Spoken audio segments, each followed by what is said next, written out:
My name is Cynthia Osborne, and I am going to talk about how we can better engage fathers in the services that we provide to families. What we know is that father involvement is really critical for the well-being of children and families, and that fathers want to be involved in their lives of their children and their communities. And as we as organizations need to think about how we can ensure that fathers are included in the work that we do to support the whole family. This webinar is going to talk about some tips that we have learned by talking with various organizations that are serving fathers and with the fathers themselves about how we can better engage them. What we know from the research is that dads make a big difference in their children's lives. Children who grow up with involved fathers are more likely to be successful in school. They're less likely to get involved in the juvenile justice system. They're less likely to have a teen birth, and they have overall better health and well-being. But we also know that fathers often struggle to be involved in their children's lives. And the research is pretty clear about what we know predicts whether fathers are going to be involved with their children and their families or not. The most important predictor of father's involvement with their children is actually his relationship with the co-parent and the child's mother. And the stronger that relationship is, regardless if they're married or living together or even in a romantic relationship, the stronger their ability to make joint decisions about the well-being of their children, the more likely it is that he's going to be involved in his children's lives.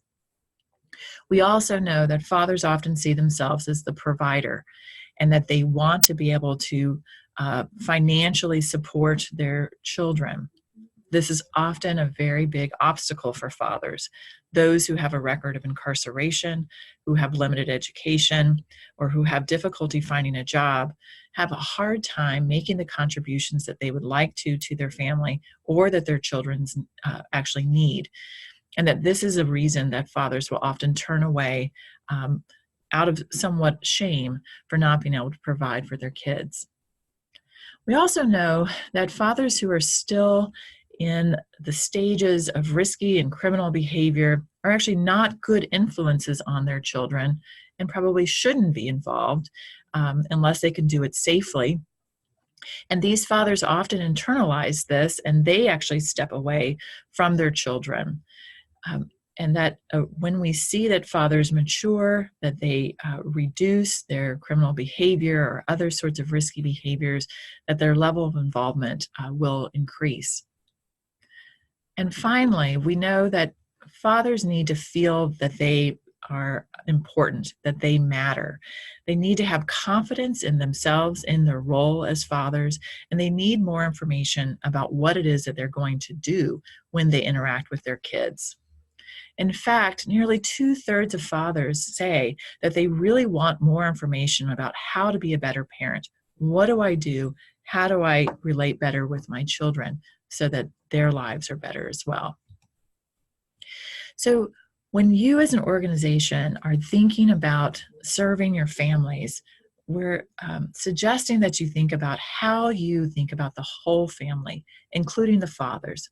Of course, you need to take into consideration issues of family violence and safety, but in general, we should be thinking about how the whole family can be beneficial, can be served to benefit the well-being of the children.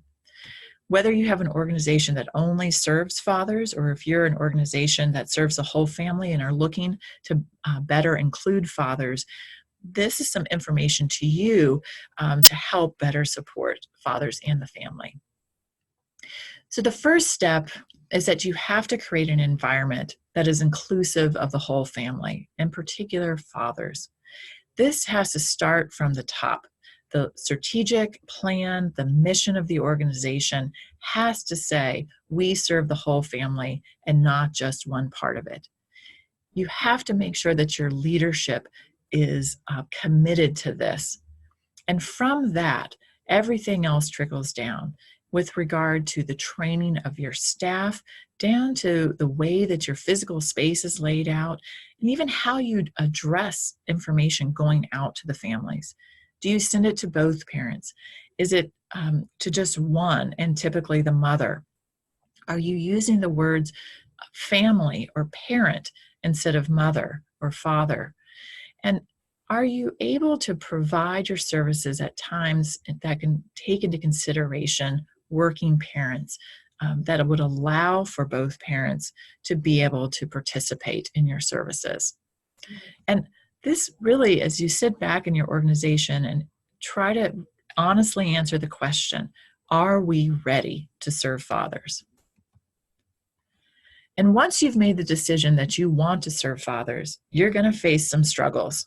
It's harder to get fathers in our social service programs than it is to get mothers. We have seen this in every sort of different service that folks have discussed, but we have seen areas in which folks have been successful. You have to be creative and you have to be committed.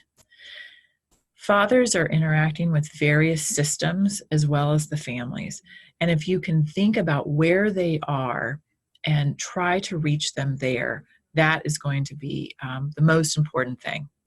Whether it is that you're targeting them through sports or through the barbershop or the after-school care, you need to identify where the fathers are in your community and send the message strongly that you are there to support them.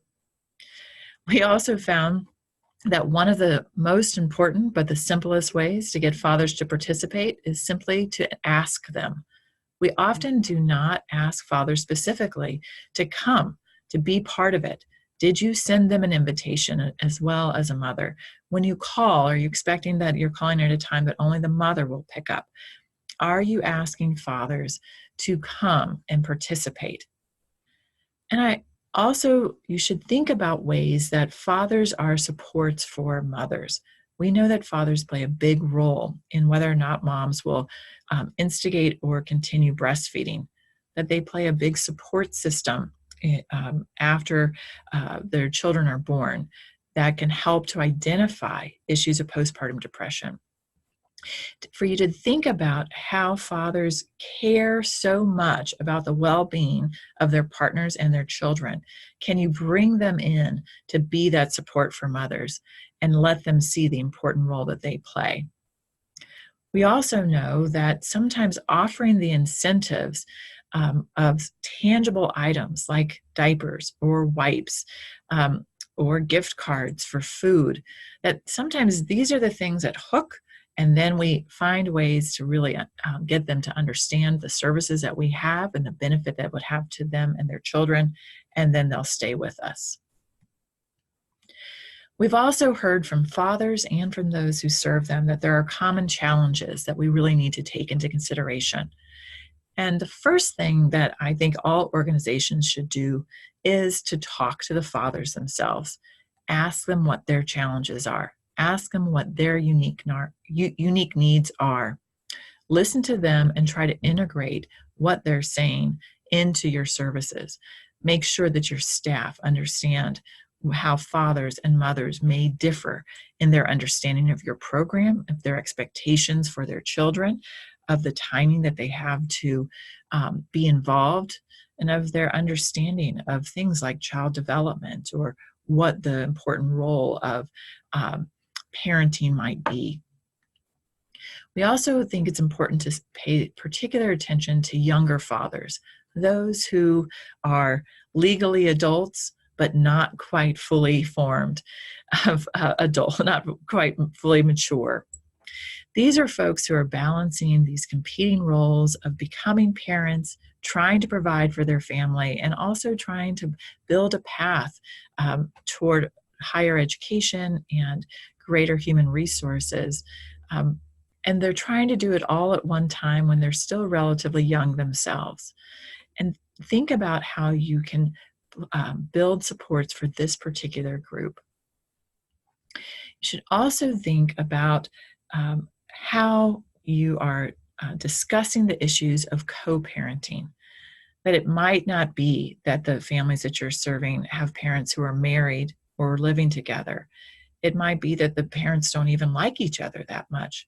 It might be that the parents actually have a somewhat dangerous relationship, but they are interacting despite that. To come up with methods that will help to mediate this co-parent relationship, or perhaps that the parents work in parallel, um, and not necessarily interact with each other, but safely parent their child independently and find ways to exchange the child in a safe way. You need to understand what the parenting goals are for the families that you're serving and the methods that we can best employ to make sure that they can make joint decisions for their children. It's also important to understand that you cannot do this alone. The 4 pillars that I discussed earlier about father involvement of co-parenting and financial stability and risky behaviors and confidence and skills as a parent, each of these things is crucial in order to improve father's engagement with his family, and that you need to think about which role you're playing and understand in your community who else is playing these roles. Collaborating will help you to identify the needs of the fathers, the services that are available, and it will also help to get more fathers into your programs. If you think again about those 4 pillars, which of the pillars do you support? Maybe it's more than one, but you need to identify those in your community who support the others. If you think of it like a 4-legged table, and you're only holding up one of those legs and the other 3 are wobbly, it's going to be hard for that father to be successful. So how can you connect across your community to make sure that there are services available for those families that really address all of these areas? By increasing fathers' involvement in your programs, you will increase the father's involvement with their children and their families, and that will lead to overall increased well-being for children. Thank you.